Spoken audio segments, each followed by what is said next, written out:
இளையராஜா வைரமுத்து பிரிவுக்கு இதுதான் காரணமா? தலைவர் நிரந்தரம் அதிர வைக்கும் AI வீடியோ. 4 நாட்களில் ரூபாய் 404 கோடி வசூல். சூறாவளியாக மாறிய கூலி.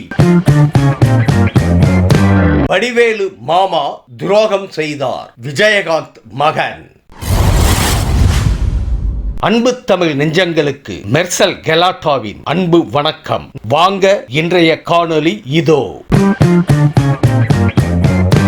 தனக்கும் தனது அண்ணன் இளையராஜாவுக்கும் ஏற்பட்ட சண்டையால் 10 ஆண்டுகள் பேசாமல் இருந்ததாக கங்கை அமரன் தெரிவித்துள்ளார். பட நிகழ்வு ஒன்றில் பேசிய அவர், இந்த காலகட்டத்தில் நுழைந்த வைரமுத்து இளையராஜா வளர்ந்து வருவதற்கு தானே காரணம் என பல மேடைகளில் கூறியதாக தெரிவித்தார். இதனை முதலில் நம்பாத இளையராஜா பின்னர் ஆதாரபூர்வமாக அறிந்ததால் வைரமுத்து இளையராஜா இடையே விரிசல் ஏற்பட்டதாக கூறப்படுகிறது.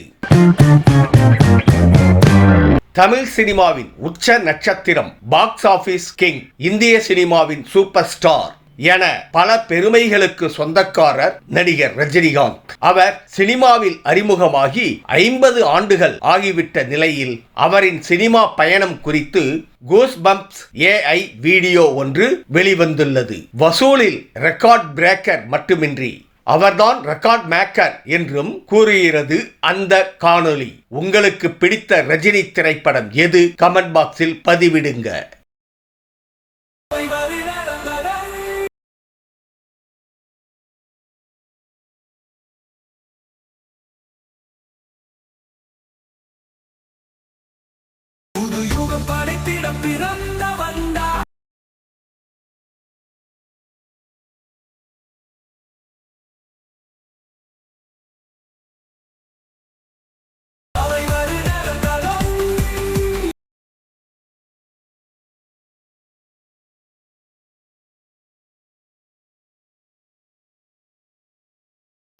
கதைய முடிச்சு வச்சா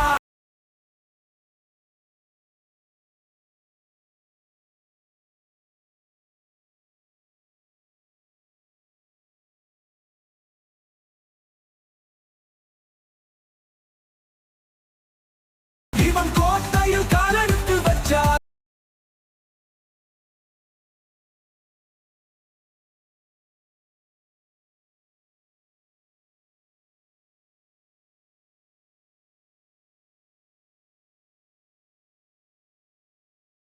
புயலுக்கு மறுபெயர் ரஜினி.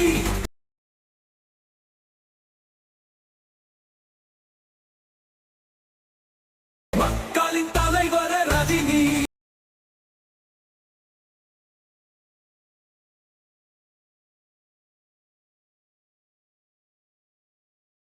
உலகமே இவரது கோட்டையடா.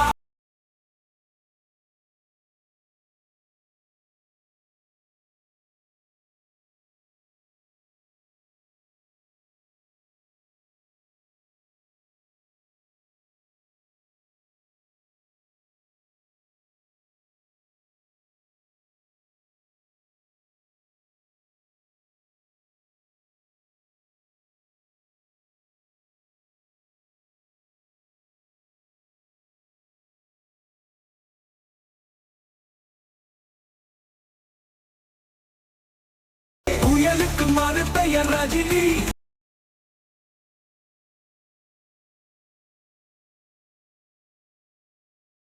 மக்களின் தலைவர் ரஜினி.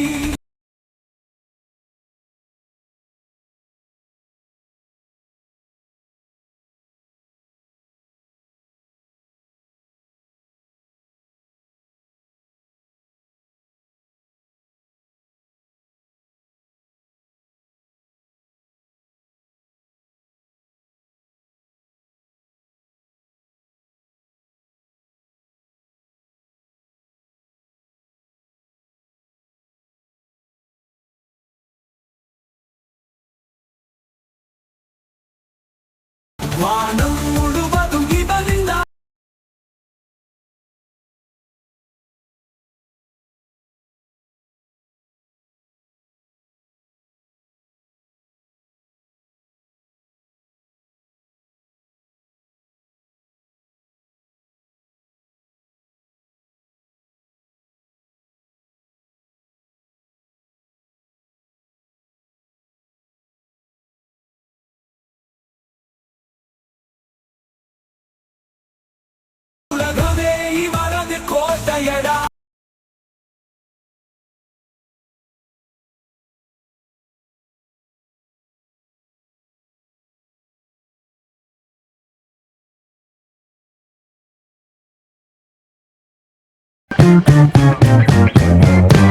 ரஜினி நடிப்பில் ரிலீஸ் ஆகி வசூலில் சக்கை போடு போட்டு வருகிறது கூலி திரைப்படம். ஆகஸ்ட் 14ஆம் தேதி வெளியான இத்திரைப்படம் 4 நாட்களில் உலக அளவில் ரூபாய் 404 கோடிக்கும் அதிகமாக வசூலித்திருப்பதாக தயாரிப்பு நிறுவனம் அதிகாரப்பூர்வமாக அறிவித்துள்ளது. தமிழ் சினிமாவில் உலக அளவில் அதிகம் வசூலித்த திரைப்படம் என்ற சாதனையை கூலி படைத்திருப்பதாகவும் தயாரிப்பு நிறுவனம் தெரிவித்துள்ளது. தமிழில் முதல் ரூபாய் 1000 கோடி வசூலான திரைப்படம் என்ற சாதனையை கூலி திரைப்படம் படைக்குமா? சொந்த மாமாவை போல் வடிவேலுவை பார்த்ததாக விஜயகாந்தின் மகன் சண்முக பாண்டியன் தெரிவித்துள்ளார். ஆனால் வடிவேலு தங்களை ஏமாற்றி விட்டதாகவும் சின்ன வயதிலேயே துரோகத்தை பார்த்து விட்டதாகவும் அவர் கூறியுள்ளார். அதனால் இப்போது யார் என்ன செய்தால் என்ன என்று இருப்பதாகவும் அவர் தெரிவித்துள்ளார். 2011 சட்டப்பேரவை தேர்தலின் போது நடிகர் விஜயகாந்தை வடிவேலு கடுமையாக விமர்சித்து வந்தது குறிப்பிடத்தக்கது.